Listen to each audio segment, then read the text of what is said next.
1.05 करोड़।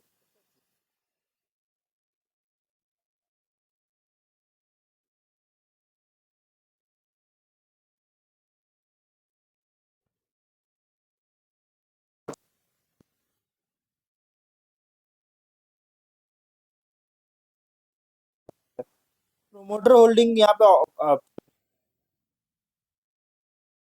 करोड़ का fund raise कर चुका है। सब्सक्रिप्शन की बात करें तो कंपनी जो है QIB से 0.32 टाइम का बहुत ही लो सब्सक्राइबर, लेकिन HNI से अगर देखा जाए तो 50.8 बहुत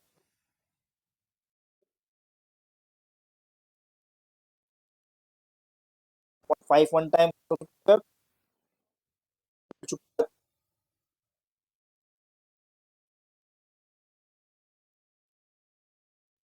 बहुत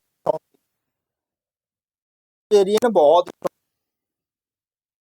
बात करें तो कंपनी का जो बिजनेस है 2009 में फाउंड किया गया था, जो कि रिटेल लोन्स ऑफर करता अंडर सर्व्ड हाउस होल्ड्स और बिजनेसेस को इंडिया में। और इसका बिजनेस मॉडल डाइवर्सिफाई किया गया अलग अलग different offering sectors, products, geographies, borrower categories में। 31 मार्च के according 1.73 trillion worth of financing जो है फैसिलिटेट कर चुका है। लगभग 101.82 मिलियन कस्टमर्स को रीच भी कर चुका है पूरे इंडिया में। और ये एक्सपर्टाइज है लेंडिंग में, जो कि अलग अलग सेक्टर्स में फोकस है इसका इंडिया में, खासकर MSME, MFI, consumer finance, vehicle finance, affordable housing finance, agriculture finance. Company active है MSME फिनांस में 14 ईयर्स के लिए, MFI फिनांस में 15 ईयर्स के लिए, कंज्यूमर फिनांस में 9 ईयर्स के लिए जो सो एक्टिव है। और इसका रिटेल लेंडिंग मार्केट जो है मल्टी चैनल अप्रोच के थ्रू सर्व करती है। जिसमें लेंडिंग अगर देखिए तो एक्सटेंडिंग फिनांसिंग जो है सो कर रही है कंपनी के बैलेंस शीट से ऑरिजिनेटर पार्टनर्स को, और लोन्स के फॉर्म में या तो डेट जो होता है इसके डेट में इन्वेस्टमेंट्स के फॉर्म में। और इससे ऑन लेंडिंग जो है कस्टमर्स को, उनके रिटेल कस्टमर्स को इनेबल करता है, जो कि डायरेक्ट, और इसके अलावा डायरेक्ट जो है so under served house holds और बिजनेसेस को भी जो है ऑफर करता है, इधर कोलैबोरेशन जो होता है रिटेल लेंडिंग पार्टनर्स के थ्रू कोलैबोरेशन करके, या तो फिर ब्रांच नेटवर्क के थ्रू। रूरल फाइनेंस और MSME लोन्स जो है ऑफर कर रहा है। AUM है 1,17,100 मिलियन का, 671 डिस्ट्रिक्ट को कवर कर रहा है, 28 स्टेट्स और 7 यूनियन टेरिटरीज में पूरे इंडिया, मतलब इसका पैन इंडिया प्रेजेंस है कंपनी का। और एक बात अगर देखा जाए तो कंपनी पिछले पास जो है सो पिछले कई टाइम से बहुत स्ट्रॉन्ग जंप देखने को, इसका बिजनेस बहुत ही तेजी से इंक्रीज कर रहा है। उसके अलावा प्लेसमेंट्स है जिसमें कंपनी ऑरिजिनेटर पार्टनर्स को लोन्स इनेबल कर रहा है अलग अलग फिनांसिंग प्रोडक्ट्स के थ्रू, प्लेसमेंट्स के थ्रू, जिसका टोटल AUM है 10,19,038 मिलियन रुपीज का। और फंड मैनेजमेंट जिसमें कंपनी डिवेंचर फंड्स को मैनेज करता है, पोर्टफोलियो मैनेजमेंट सर्विसेज प्रोवाइड कर रही है।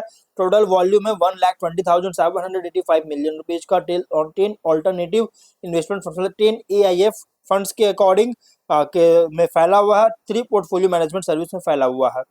और कंपनी इसके अलावा अगर देखा जाए तो end to end integrated technology product suite customize भी जो है सो ऑफ हो चुका है मल्टीपल सेक्टर्स में।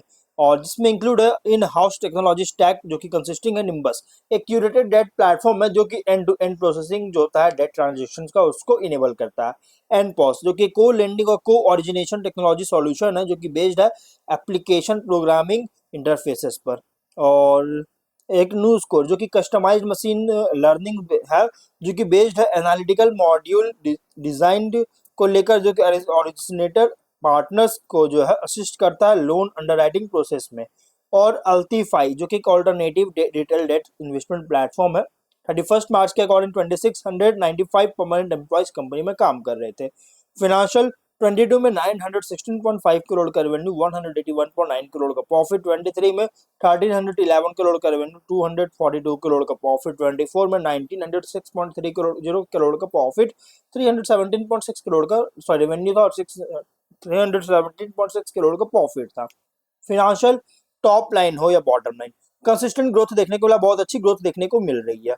और कुछ रिस्की पॉइंट की बात करेंगे तो कंपनी जो है यहाँ पे अगर देखा जाए तो यहाँ पे लार्ज और अंडर सर्व्ड मार्केट में ऑपरेट होने के बाद भी कंपनी डिफिकल्टीज फेस कर सकता है इसकी रीच को एक्सपैंड करने में, या रेसिस्टेंस जो है उसको इनकाउंटर करने में, पेनिट्रेटिंग नए सेगमेंट्स में एंटर करने में।